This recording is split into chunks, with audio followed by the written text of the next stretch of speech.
In this section, we're going to look at linear functions and their properties. Now, we've looked at linear functions before, just with some different terminology, and then we'll look at some application problems of linear functions. So at the top, you're going to see a definition. It's going to sound very familiar. It's just going to look different.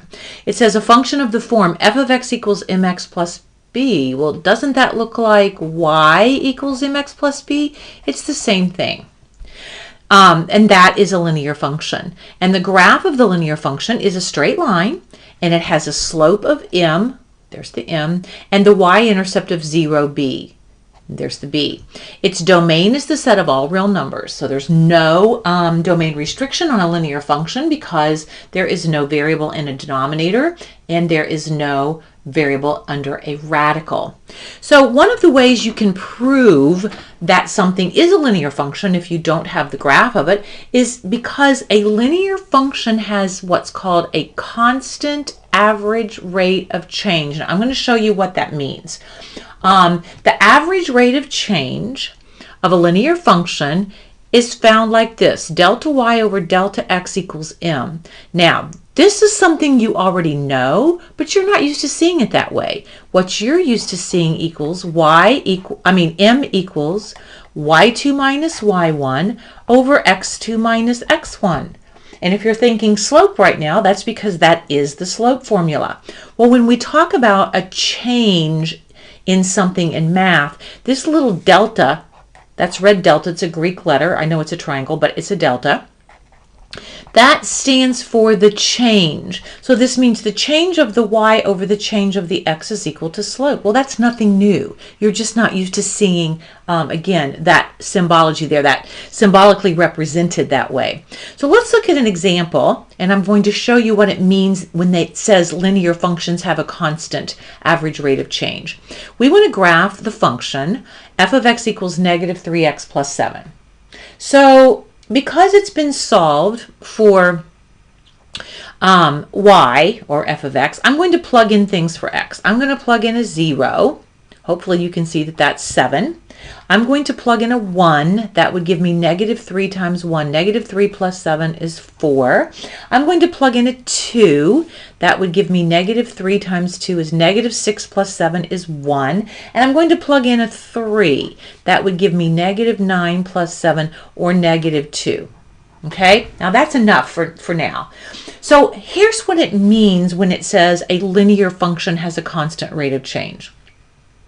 I'm going to use first, and I'll use different colors, I'm going to use these 2 points first as my x1, y1, x2, y2. So x1, y1, x2, y2 to find slope. So I'm going to say that for those two, slope is equal to 4 minus 7 over 1 minus 0, or negative 3 over 1, which is negative 3. That's the slope. I used those 2 points to find slope. Now, let's use these 2 points to find slope. I first used, let me box this. In pink, I used those first 2 points the first time. Now I'm going to use the blue points. So x1, y1, x2, y2. So that slope would be 1 minus 4 over 2 minus 1, which also happens to be negative 3. And finally, in green here, let's use these 2 points to find slope.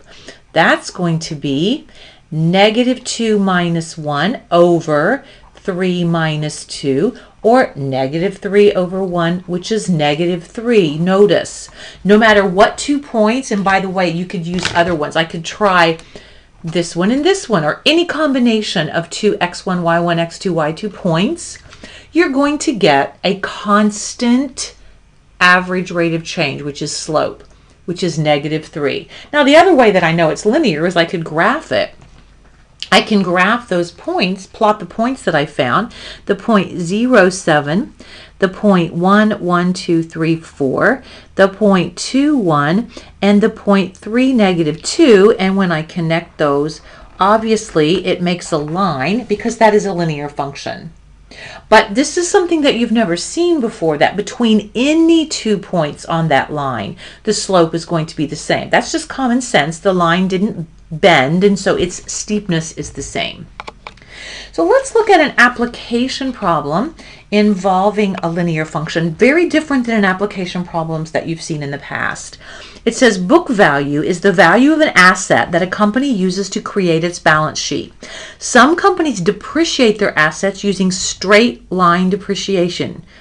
Okay, that is a real thing. For any of you that are taking macro or microeconomics, you've probably heard of this. So that the value of the asset declines by a fixed amount each year. That would give you straight line depreciation. The amount of the decline depends on the useful life that the company places on the asset. Suppose that a company just purchased a fleet of new cars for its sales force at a cost of $28,000 per car. The company chooses to depreciate each vehicle using straight line over 7 years. Straight line means it's going to depreciate the same every year. So you would have to say 28,000 divided by 7 years. It's going to depreciate 4,000 per year. Part A, write a linear function that expresses the book value V of each car as a function of its age X.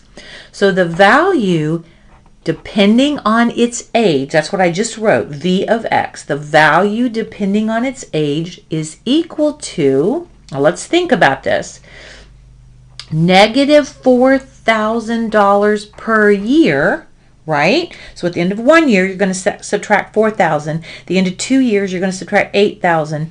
3 years, you're going to subtract 12,000, etc. But you have to start with 28,000. That is our initial value before any depreciation occurs.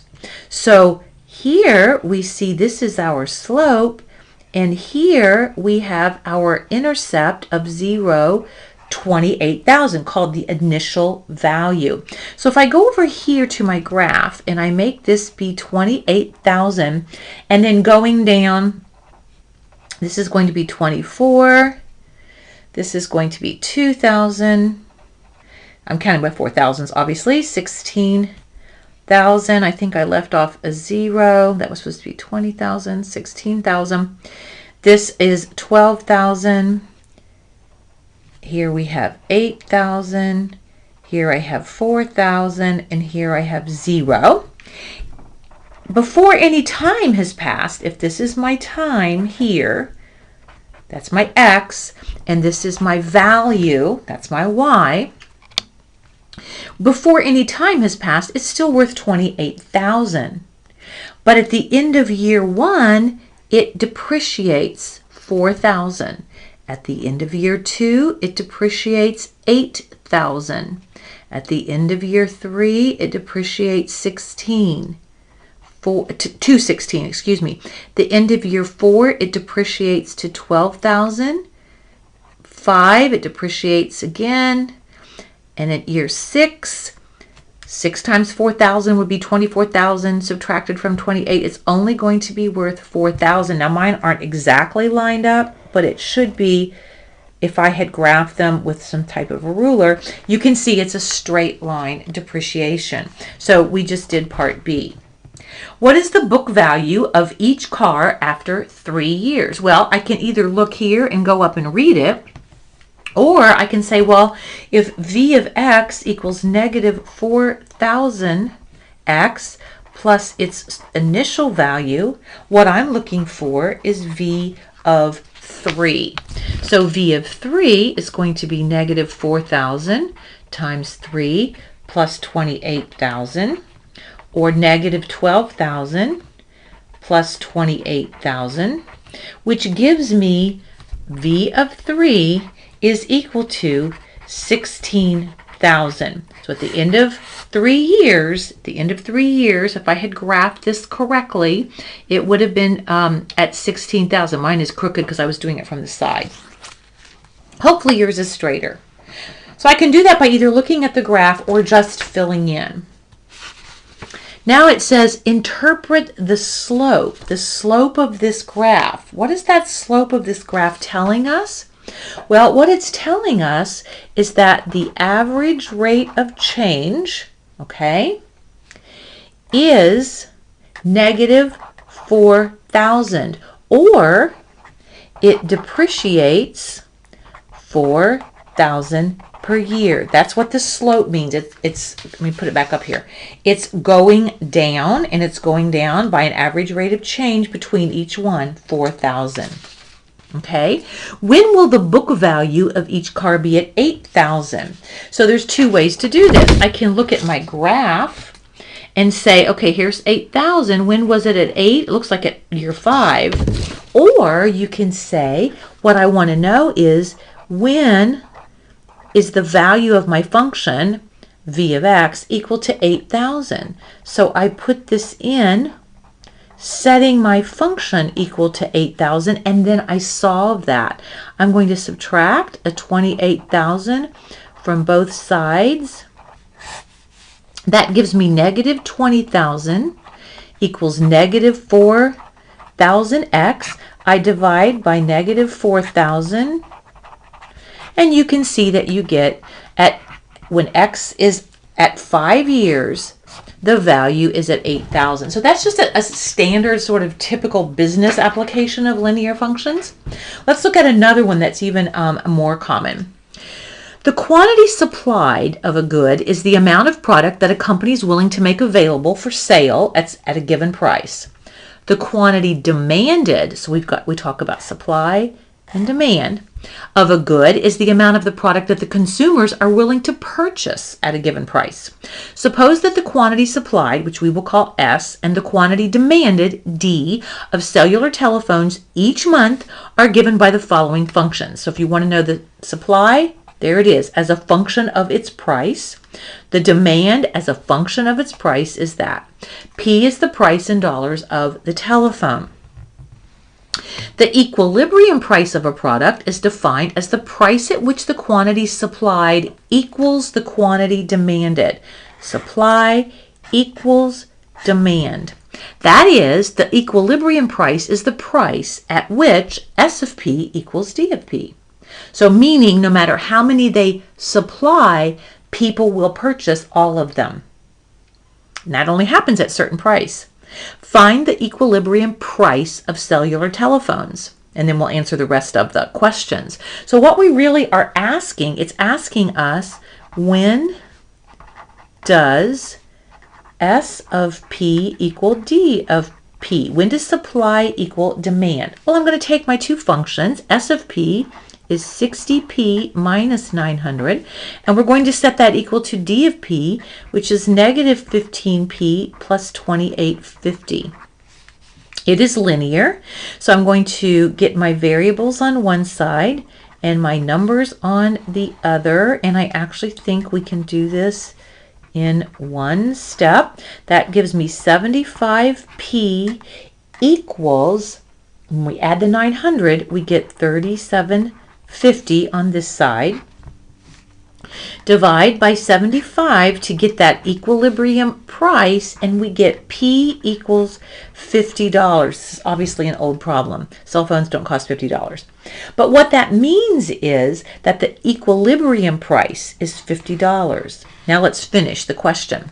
What's the equilibrium quantity, the amount demanded or supplied at the equilibrium price? Well, how do you know where to put that 50?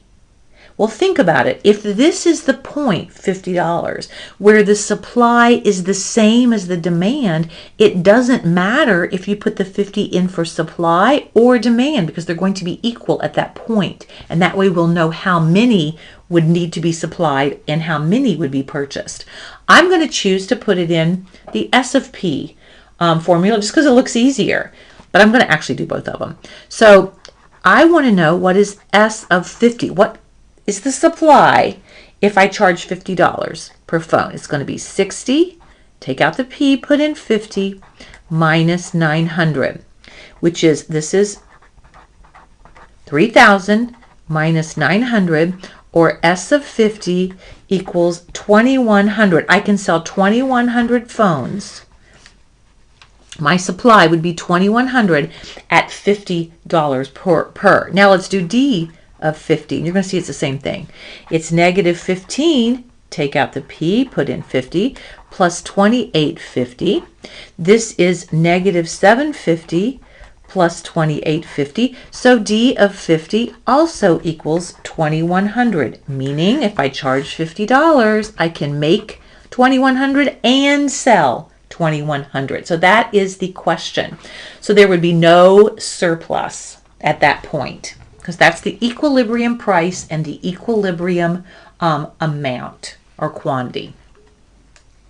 B, determine the prices for which the quantity supplied is greater than the quantity demanded. That is, solve the inequality S of P is greater than D of P. Well, that also is very easy to do because it's the same as this, except that the symbol in between is different. So it would be 60P is greater than, oops, I forgot the rest of the equation. Good thing we have white out. So hang on one second. So I've got 60P minus 900 is greater than D of P, negative 15P plus 28.50. So what we end up with, again, I'm going to add a 15P to both sides. This is the same exact solution as I did before. I'm going to add a 900 to both sides. That's going to give us 75P is greater than 37.50. I divide by 75 again, and I get when P is greater than 50. Now that just makes sense. Think about it. If I can sell all the ones I make with a $50 price, if the price is more than 50, isn't my supply going to be greater than my demand? Of course it is. I'm going to have some left over. That's what that's saying. So it's common sense. Then it says graph S equals S of P and D equals D of P and label the equilibrium price. So we're going to do this in two different colors. So this is what this means. Let's do this one first and we'll do it in pink. So I'm going to have a price here and then I want to know the function S of P. So if I have a price of 0. If you put a 0 into this equation up here, you're going to get negative 900. If you put a 15 into here, I'm just picking some numbers, okay, because I know what to pick. You're going to get 0. If I pick 30, all right, and put it into that S of P equation, I'm going to get 900. And we already know if we pick a 50, we can supply 2,100. So if I graph that, I'm going to label this. This down here is going to be the price in dollars. I'm going to have 0, 1, 2, 3, 4, 5. This is going to be 50, 60, 70, and this is going to be $100. All right. So I'm going to do my supply in pink. So I have 0, that would be in the negative range. 15, this is 10, so this is 15, is at 0. That's this point. 30, so 10, 20, 30. I'm at 900. Let's label this. This will be, we'll count by 500. So 500, 1,000, 1,500, 2,000, 2,500, 3,000. All right. So at $30, the supply can be 900, so it's just under there. Then I have at 50, I also have this 0. I just put that point in the wrong spot. Sorry about that. I needed that at 30. I did it at 15. 15 is at 0. 10, 20, 30 is at 900, so that goes up here. And then at 50, we know it's 2,100, which is about here. So here is my supply graph. And now let's look at the demand, and we will see that the equilibrium point matches what we already discovered. So I'm going to graph the price and then D of P. I'm going to use some different numbers, some the same. If the price is 0, there's the demand. If the price is 20, and again, I'm putting it back into this equation, you can do it on your calculator. If the price is 20, we get $25.50. If the price is 50, we get $2,100. So if the price is 0, I get $28.50, which is clear up here. If the price is $10.20, I get $25.50, which is just about here. And if the price is 50, I get $2,100. And you can see as this goes down right there, that is my equilibrium price or point right there. That quantity is $2,100. That price is $50.